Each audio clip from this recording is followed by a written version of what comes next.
Alright, what's up mga? So guys, andito tayo ngayon sa may Diwata Paris, sa may Pasay. Maghahaponan muna tayo dahil ngayon yung araw na to, ngayong gabi na to. Babiyahe tayo galing Manila at puntang sa Grande Oro City. So, sasakyan natin si Maldita, yung Kuya Stones natin. Tapos kasama ko si Kuya Randy. So, tignan natin kung magkano magagastos natin. So, ayan guys, kakatapos lang namin maghapunan doon sa Diwata Pares, sa Pasay, sa main branch nila. Medyo traffic lang talaga, as in, kasi 5 something na kami nakarating doon. So, pagpa-uwi, medyo traffic. Medyo pangit yung panahon, maulan, pero try pa rin natin tumuloy sa biyahe natin ngayon. From Manila, Metro Manila or Luzon to Cagayan de Oro City, Mindanao. Ang starting point natin is dito sa may Makati, sa Antonio Arnaiz Avenue, Makati City. So, ayan, magpapa-full tank muna tayo dito sa may Caltex. Tapos, ang exit natin is dito sa may Alabang. Actually, gagamit lang kami ng Waze kasi hindi naman namin medyo kabisado yung daan. Pero kasi pag nag-start tayo ng Waze dito sa may Makati, hindi siya maglo-locate hanggang Cagayan de Oro City. Gawa ng may patawid-tawid na dagat, ganun. So, putol-putol yung pag-waste natin. Bali, dito sa Makati, tapos waste tayo papuntang Bicol, tapos waste na naman tayo papuntang Pantalan sa Bicol, tapos yun, paputol-putol yung waste natin. Pero, kahit medyo maulan, try natin tumuloy sa biyahe kahit gabi na. So, bali, alis kami dito, nagpapatila lang kami ng ulan dito sa may Caltex. Sa ngayon, magpapafutan muna tayo. Si Kuya Randy, nasa CR pa. Ako tapos na muna. Okay, let's go!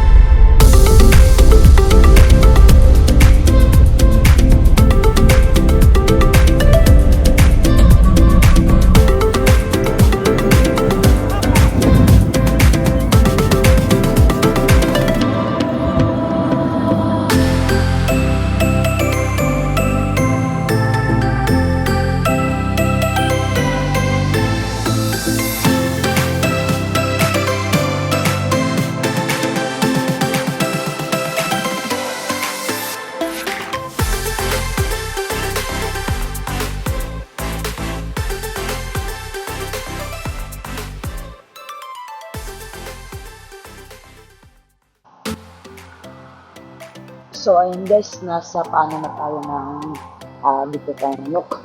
So, ang location nito is nasa gitna ng Antimunan, Quezon, at saka Pagdilaw, Quezon. So, dahil dahil sa gabi yung biyahe natin, napakadilim talaga ng daan, sobrang dilim talaga. As in. Pero, malaking tulong na din kasi andyan yung mga nagda-guide, yung may naka-vest at saka may dalang flashlight. So, sila yung nagka-guide kung saan dito. Sa pagkakaalam ko, under yan sila sa tourism. Parang sila ang inassign dyan para mag-guide sa mga nagbabiyahe para iwas disgrasya. So, nakasign na lang din kung bigyan sila ng tip or hindi. Tapos, ang tip ko lang bago kayong umakyat dun sa may paanan ng dito pang manok, meron dong yung window machine na pang-washing, pang-car wash. Basahin nyo muna yung gulong nyo para hindi uminit, hindi umusok. Lalo na yung malalaking sasakyan. Tapos, yan. Saka magdala ng jacket, medyo malamig sa lugar na yan. Hindi lang yung dyan. May mga lugar din na malamig. So, talagang dapat magdala ng jacket. Yun lang.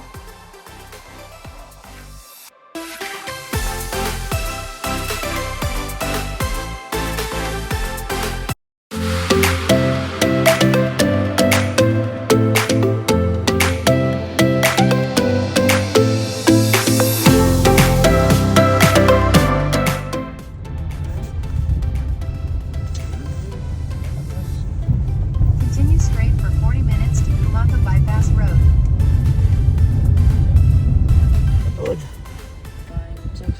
Time check. Relax. Tagbakin Barangay Hall. Barangay Hall. Tagbakin sa Ono gas station kasi wala kaming makitang hotel or motel or any na inn. Meron naman dun sa may Lucena kaso sabi puno kasi may mga exam, may mga nagre-review, may concert, so puno lahat, hindi kami nakita. Wala din dito malapit na police station, meron barangay hall, saka ito ay madilim sa barangay.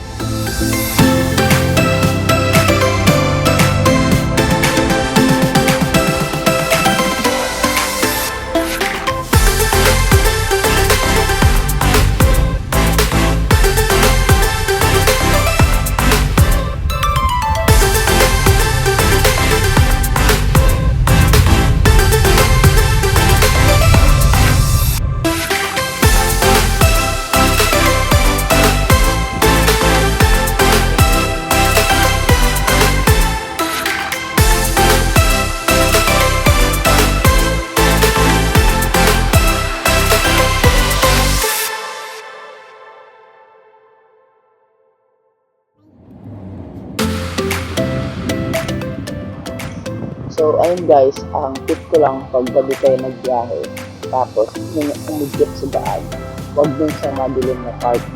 Pwede kayo maghanap ng police station, pwede din. Kung mas okay nga kung sa police station na sa barangay hall kasi para safe. At saka pinili ko na gabi nagbiyahe kasi para may araw pa pag dumating kami sa Abultang Mayon at saka sa San Manuel Stage. So, kaya pinili ko gabi nagbiyahe.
Dito muna kami tulog lang kami.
kinalas.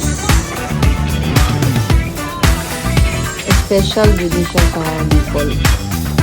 Ang utak ng baboy. Tsaka sa ulo ko na pansin.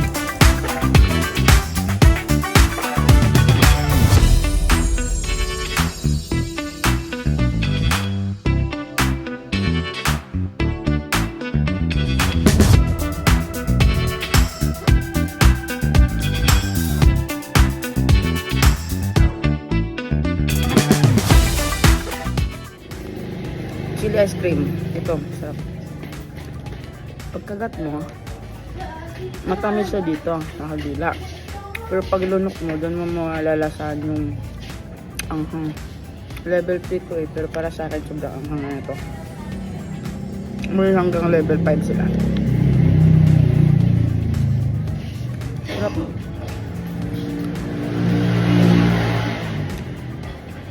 Ayan. Matamis dito. Pag dating sa lalamunan, anghang.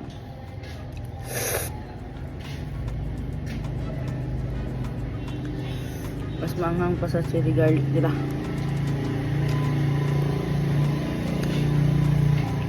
Pero masarap.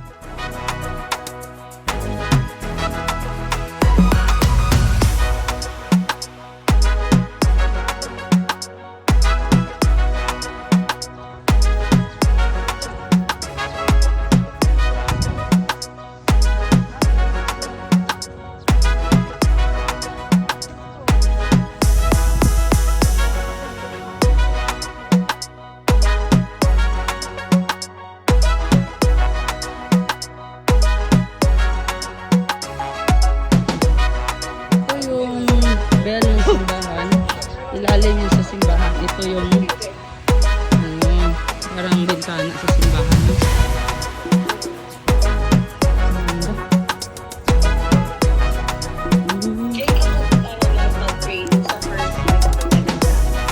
Ito?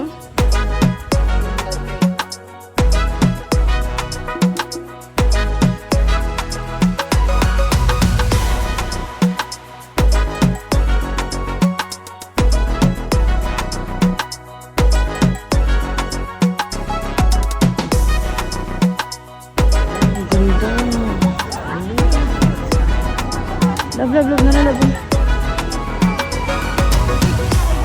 Kita siya, love. Kamay na lang gito. Kamay na lang. Kamay na lang siya, boy. Okay.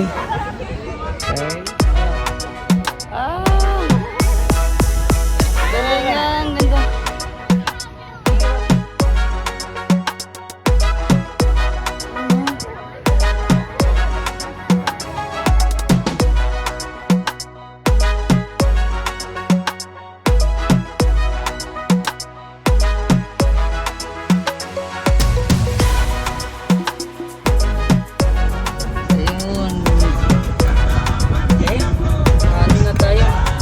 Matnog Court.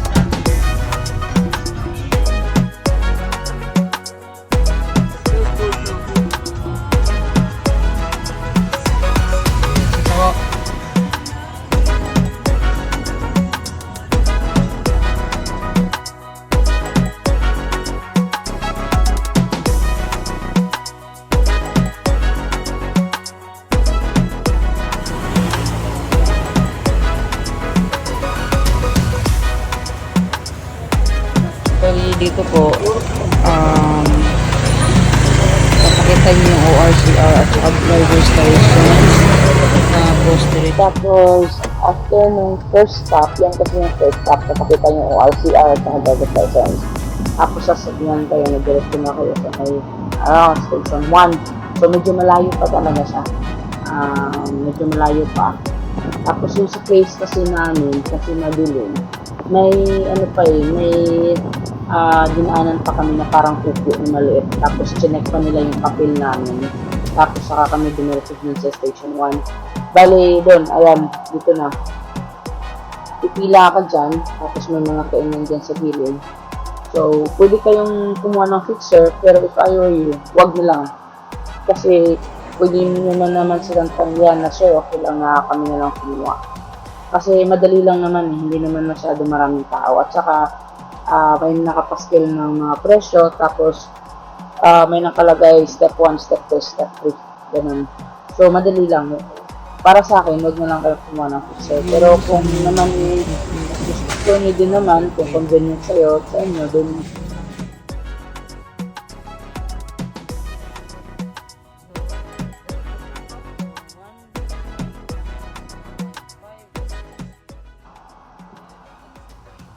guys, dito pala, sa Matnog Port, free na yung driver, pero sa economy lang yung accommodation nila.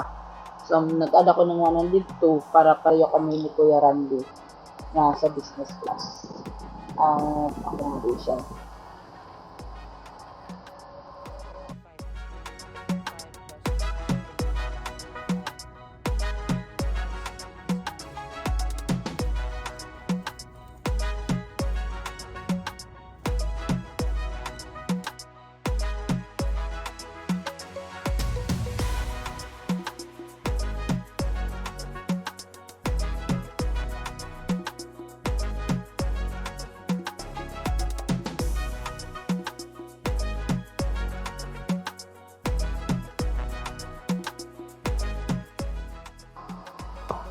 So, ayan guys, pagpasok namin dito, balik chinet ng guard yung ticket namin, yung mga dala kong ticket. Tapos, doon sa gilid, merong doon, sa pinakadulo, bago ka lumiko para loading, doon ka magbabayad ng para sa Coast Guard. Doon mo babayaran, dadalhin mo lang yung ORCR, yung mga papel.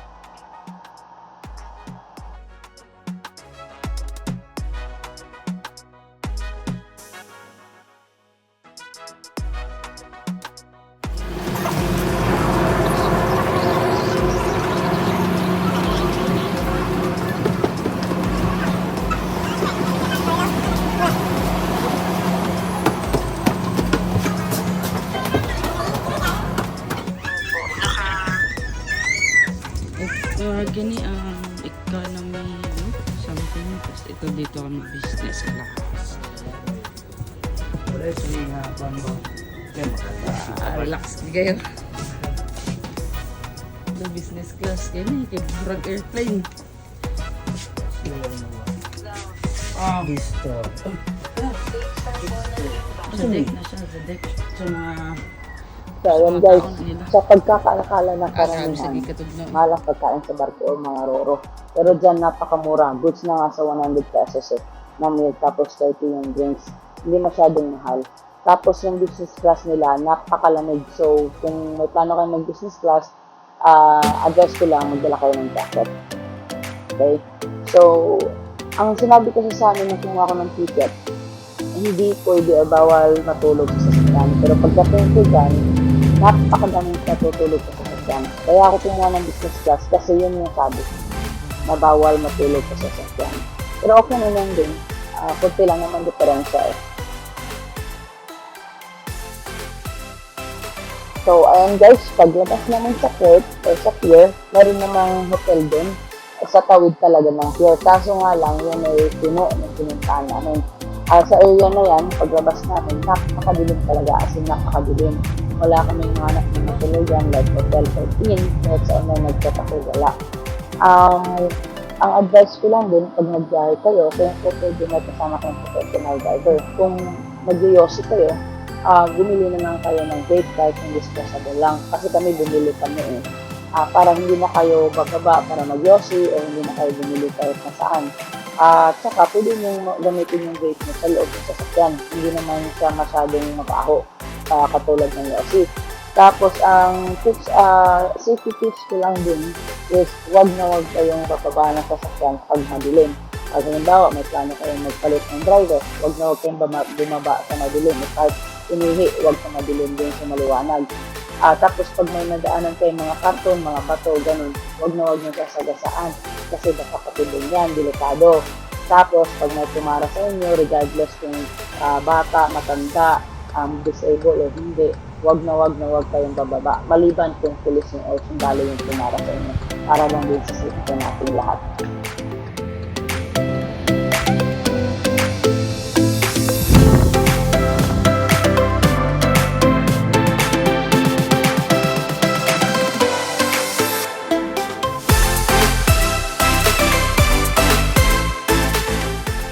So guys, may tanong ako lang ba ang nalilito sa Samar, Leyte at Tacloban?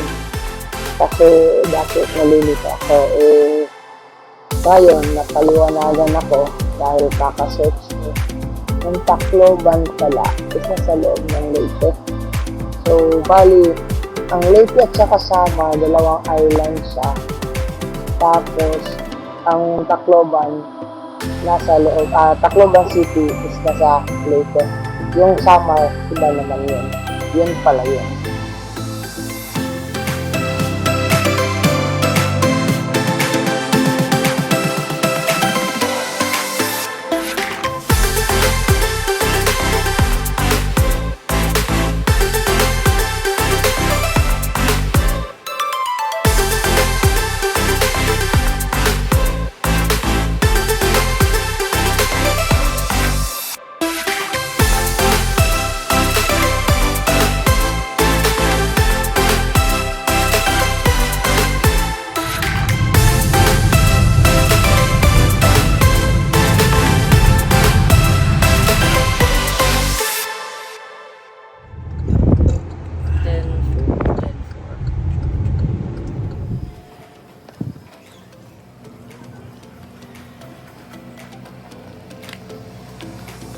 Time check. Dito kami sa may Tacloban, Villa Amor, Function Hall, and Cristofar and Hotel. Ngayon ay 10:42.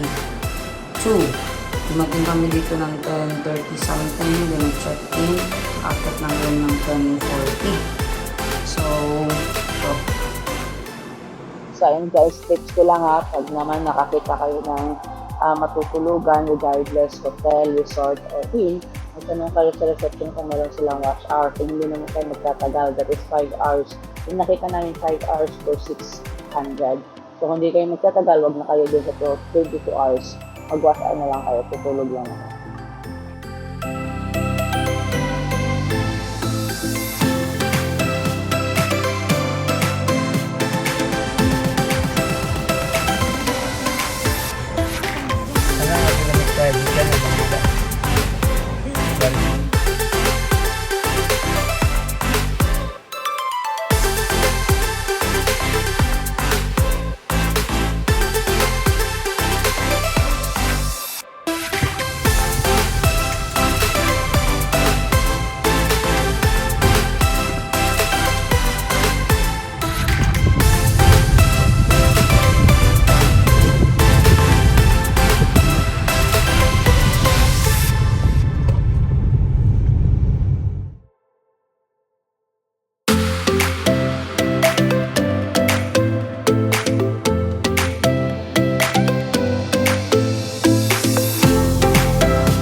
Dito sa Agas Bridge guys, maganda sa nang bumaba dito, tapos mag-picture, mag-video, kaso in time na yan, may mga sundalo, pinagbawalan kami bumaba.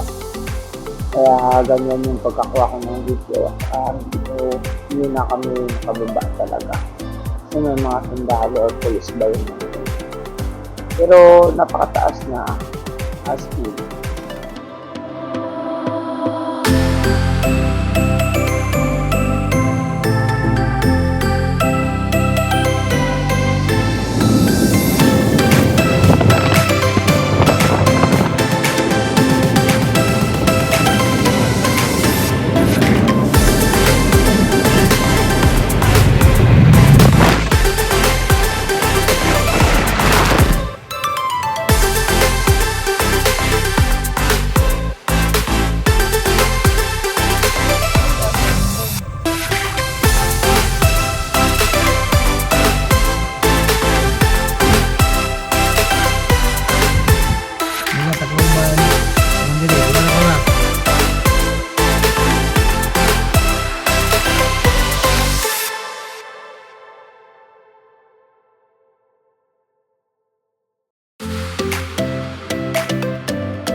Ito step 3. Step 1 yung sa ticket.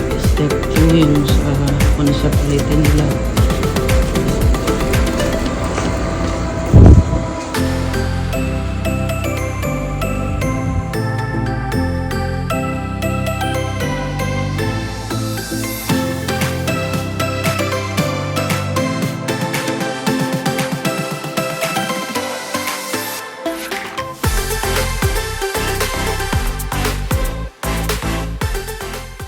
So guys, ganito ay papiliwanan ko. Pagdating nyo din sa lugar, sa port, sa left side, nandun yung mga booth para bumili ng ticket. Ganyan yung step 1. At sa step 2, pag ako na ng ticket, ganun ka rin nagpapahita o RCR sa driver's license. Sa right side, pasok kayo ng konti. Dala mo municipality book din para magbayad kayo para sa LGU. Tapos after nun, yung step 3 and 4, doon na sa pinakaloob. Doon na din na makikita yung pero. So ang advice ko, bago kayo pumasok talaga totally doon sa step 3 at saka step 4, kung may gusto kayong bilhin o gusto nyo kumain, doon sa unahan yung mga ticketing booth, merong 7-Eleven din, tapos may mall. Local mall lang siya. Pero marami din mga benta. Tapos yun, pwede kayo mag-withdraw, pwede kayo kumain bago kayo pumasok din sa step 3 at saka 4. Kasi pag pumasok na kayo, mahirapan na kayo lumabas. A piece of advice lang din. Pag nasa ibang lugar tayo, hindi na sa Pilipinas, kahit sa abroad, dapat tayo rumispeto at makisama sa mga lokal, sa mga taga doon. Kasi dyan, sa pier, pagpasok mo, may mga security guard dyan or yung mga taga doon na nagka-guide, talagang nanghihingi sila ng pangkape. So, it's up to you kung magbibigay kayo. Hindi, pero para sa akin, pakikisama at respeto talaga is the key. Diba? Kasi para din, para hindi tayo gawa ng masama, hindi din tayo saktan or hindi tayo lokohin ng mga lokal. So, pakikisama at respeto.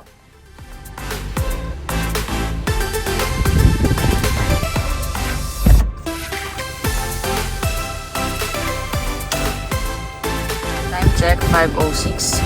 Tumigil muna kami dito sa may car wash kasi pinuhugasan ko kay kuya yung sasakyan para hindi kalawangin dahil sa asin ng dagat, sa hangin ba. So ayan, hinugasan yung salamin. Tapos sa likod din naghugas siya.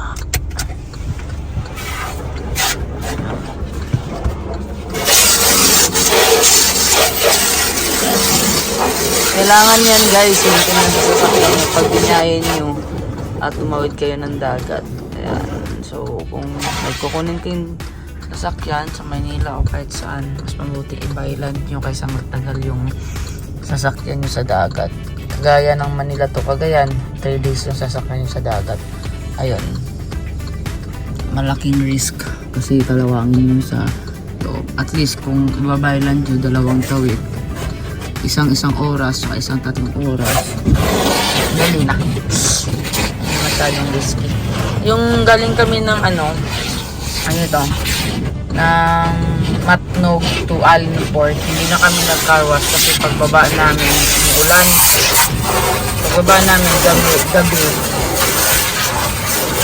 Pagbaba namin ng Alinport gabi, tapos malakas ulan. So hindi na kami nag-carwash.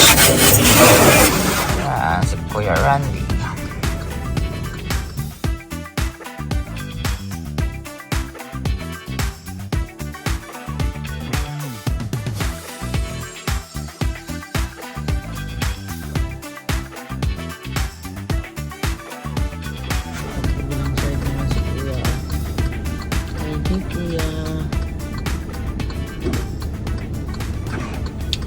Kaya suggest ko lang din,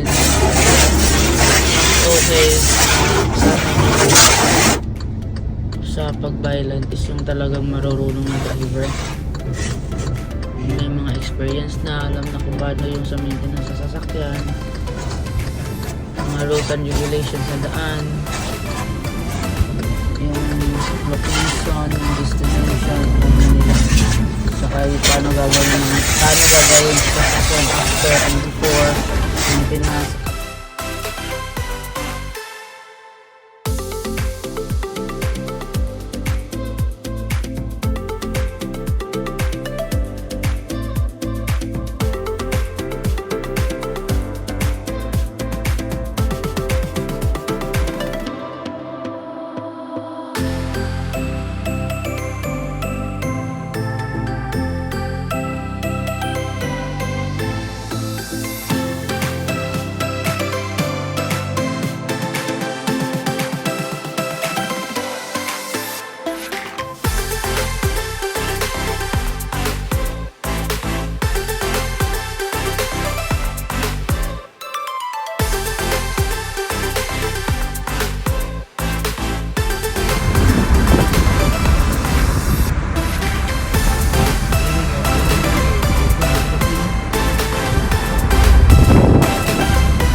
Ko at yung one bird. Merkado ba? Kayo may gamay nga wala dito.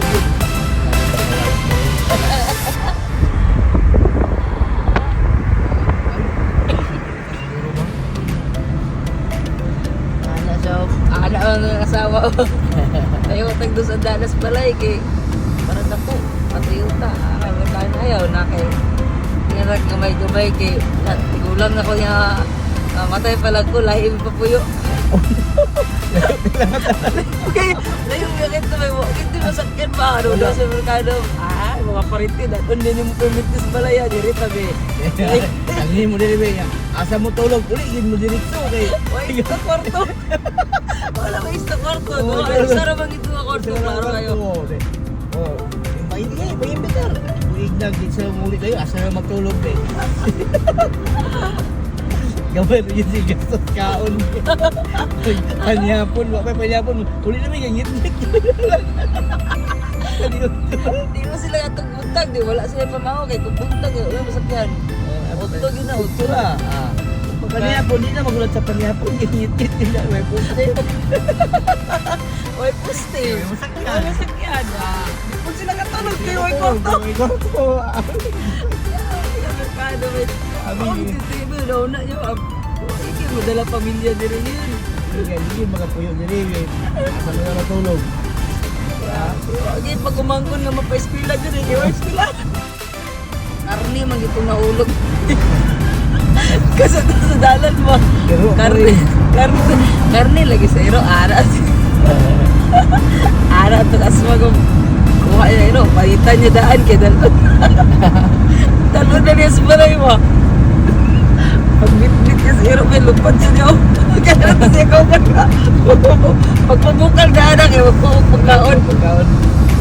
Mabukal, pag-dali-dali niya kay eskwila pagod. Pagkuha niya sa iro, ipalitan niya daan, ikuhan, bikulo. Pag-bit, pag-bit mo, danas tas. Ni-atsing mo na, pag inaulog ang karne mo. Ito nakitaan mo itong karne, ito nakitaan sa dalan. Wawan po. Listen, bakit kulit na eh. Ano mo, dagan kay truck. Kaya pag punit ako, maligsan pala kuya. Ako po'y makarni. Ako pala yung makarni. Aluhoy kayo kayo. Panday, galing. Dili sa kinugitan ba? Nag-effort pag ito siya panitan yung nadaan mo. Ugaw na punto na ikaw. Wala na akong punit. Dagan po kay truck.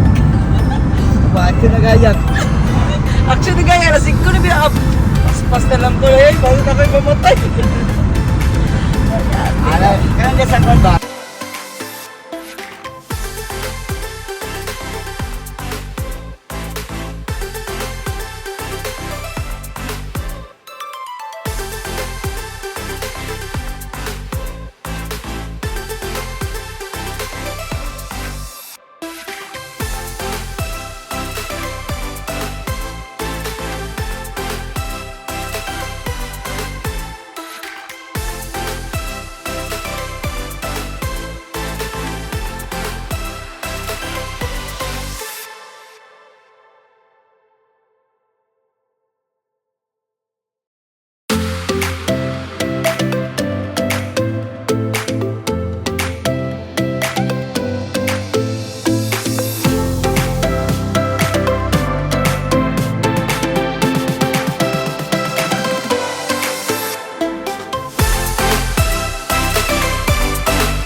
time check, 6:58.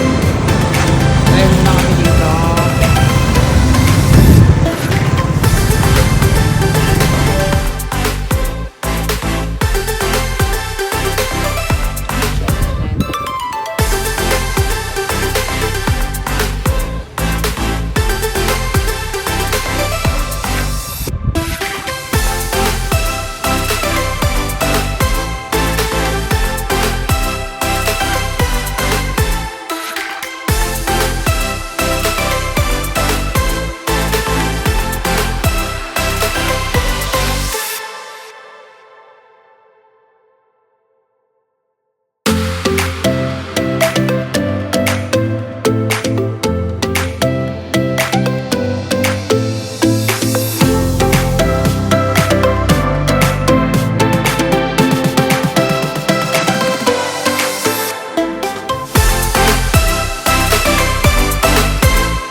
Okay, touchdown to Glendora, 11:30 a.m.